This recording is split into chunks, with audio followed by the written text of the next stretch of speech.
Hello అండి, నేను మీ పద్మలత కొఠి.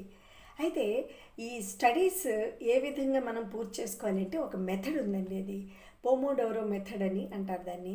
అది చాలా పవర్ఫుల్ అనమాట. ఏం లేదు, ఈ మెథడ్ ఏంటంటే 25 మినిట్స్ స్టడీ చేయాలి, 5 మినిట్స్ బ్రేక్ తీసుకోవాలి.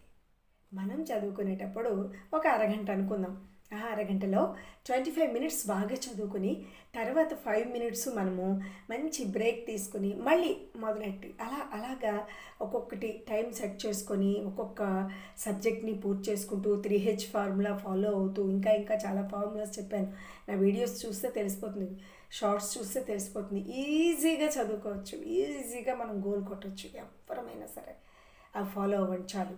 అలాగని మనం చేసుకొని టైం సెట్ చేసుకొని 25 నిమిషాలు పూర్తయ్యే వరకు ముఖ్యంగా మనం ఒకటి దూరంగా పెట్టాలి. ఏంటని చెప్పండి, ఫోన్ దూరంగా పెట్టాలి. అలాగే చిన్న బ్రేక్ మధ్యలో 5 నిమిషాలు తీసుకుంటూ మనము చదువుకోవాలి. అయితే ఇప్పుడు ఇక్కడ నేను ఈరోజు సైన్స్ చదువుతాను అని అనుకుంటున్నారు మీరు కదా, జనరల్గా అందరూ అనుకుంటారు. అలా కాదు. ఏంటి స్పెసిఫిక్గా నేను సైన్స్లో ఈ 3వ చాప్టర్లోని ఈ అంశాన్ని నేను చదవదలుచుకున్నాను అని క్లియర్గా చెప్పుకోవాలి. అలా అనుకొని ఆ చాప్టర్లో ఆ అంశం మాత్రమే ఆ రోజు క్లియర్గా చదువుకోవాలి. లేదు చిన్నదనుకోండి ఆ అంశము, ఆ చాప్టర్లోని ఒక 2-3 అంశాలు తీసుకుంటారు. ఏ సబ్జెక్ట్ అయినా అంతే.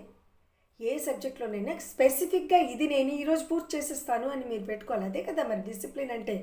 అలా పెట్టుకొని మనము పూర్తి చేసుకోవాలి. ఈ విధంగా కానీ మనం చదువుకుంటే ఖచ్చితంగా అన్నీ కూడా చాప్టర్స్ క్లియర్ అయిపోతే బిఫోర్గానే హ్యాపీగా మనము రాసుకోవచ్చు. ఏ పరీక్షలైనా సరే, ఏ ఉద్యోగానైనా కొట్టచ్చు, ఏ చదువైనా పూర్తి చేసుకోవచ్చు, ఏదైనా సాధించవచ్చు. Thank you very much.